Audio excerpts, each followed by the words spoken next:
जय श्री कृष्ण। भगवान की लीला चरित्रों के वर्णन करते समय उद्धव जी कहते हैं,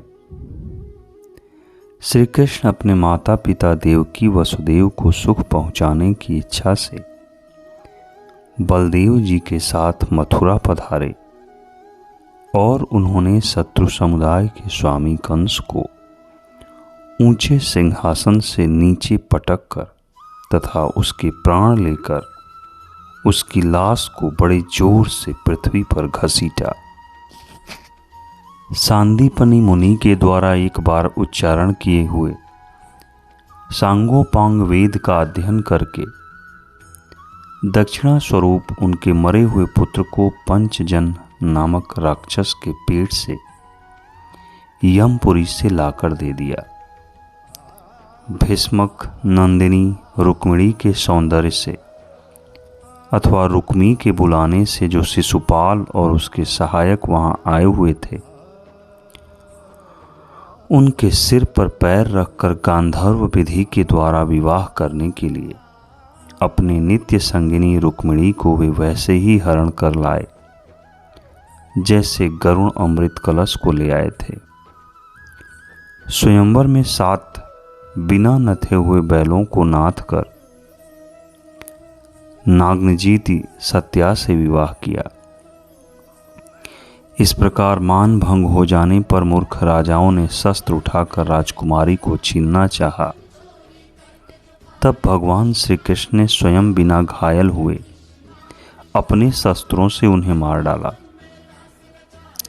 भगवान विषयी पुरुषों की सी लीला करते हुए अपनी प्राण प्रिया सत्यभामा को प्रसन्न करने की इच्छा से उनके लिए स्वर्ग से कल्प वृक्ष उखाड़ लाए।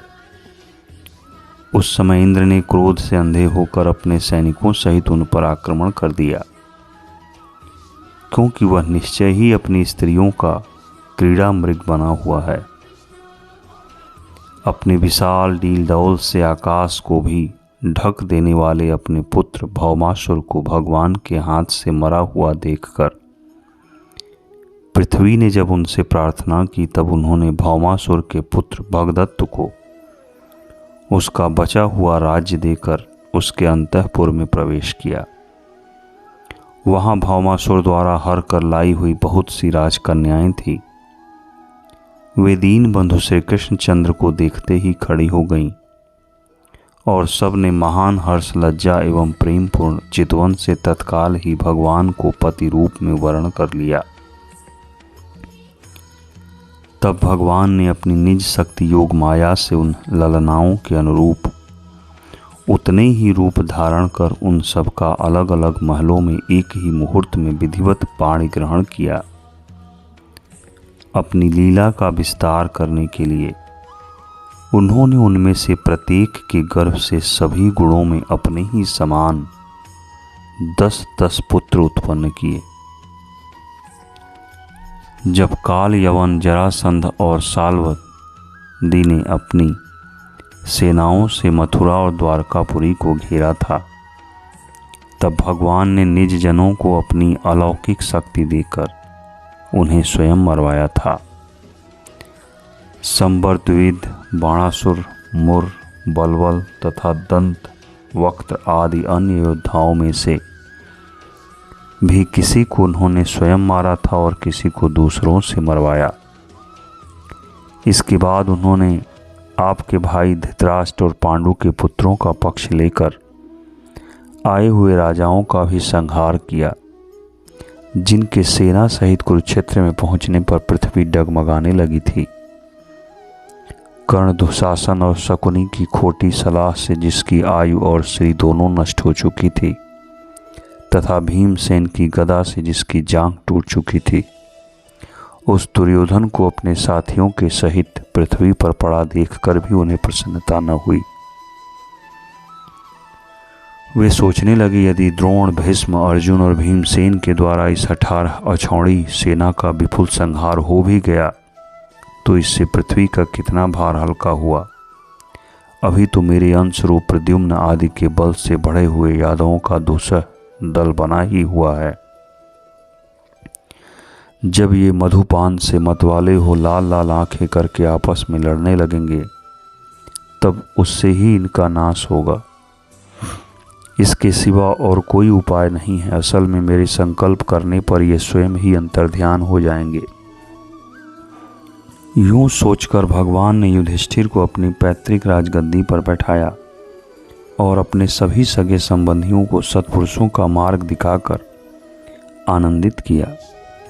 उत्तरा के उदर में जो अभिमन्यु से पुरुवंश का बीज स्थापित किया था, वह भी अश्वत्थामा के ब्रह्मास्त्र से नष्ट सा हो चुका था, किंतु भगवान ने उसे बचा लिया। उन्होंने धर्मराज युधिष्ठिर से 3 अश्वमेध यज्ञ करवाए और वे भी श्री कृष्ण के अनुगामी होकर अपने छोटे भाइयों की सहायता से पृथ्वी की रक्षा करते हुए बड़े आनंद से रहने लगे। विश्व आत्मा से भगवान ने भी द्वारकापुरी में रहकर लोक और वेद की मर्यादा का पालन करते हुए सब प्रकार के भोग भोगे, किंतु सांख्य योग की स्थापना करने के लिए उनमें कभी आसक्त नहीं हुए। मधुर मुस्कान, स्नेहमयी चितवन, सुधामयी वाणी, निर्मल चरित्र तथा समस्त शोभा और सुंदरता के निवास अपने श्री विग्रह से लोक परलोक और विशेषतया यादवों को आनंदित किया तथा रात्रि में अपनी प्रियाओं के साथ क्षणिक अनुराग युक्त होकर समय योचित विहार किया और इस प्रकार उन्हें भी सुख दिया। इस तरह बहुत वर्षों तक विहार करते करते उन्हें गृहस्थ आश्रम संबंधी भोग सामग्रियों से वैराग्य हो गया। ये भोग सामग्रियां ईश्वर के अधीन हैं और जो भी जीव उन्हीं के अधीन हैं।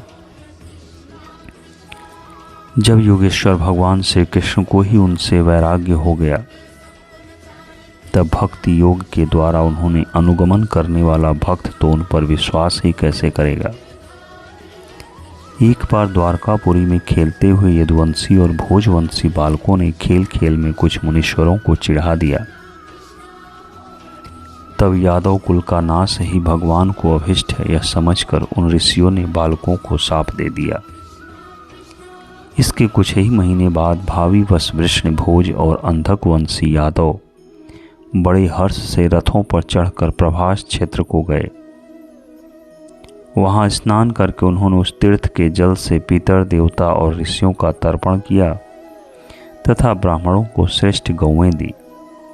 उन्होंने सोना चांदी, सैया, वस्त्र, मृगचर्म, कंबल, पालकी, रथ, हाथी, कन्याएं और ऐसी भूमि जिससे जीविका चल सके तथा नाना प्रकार के सरस अन्न भी भगवत दर्पण करके ब्राह्मणों को दिए।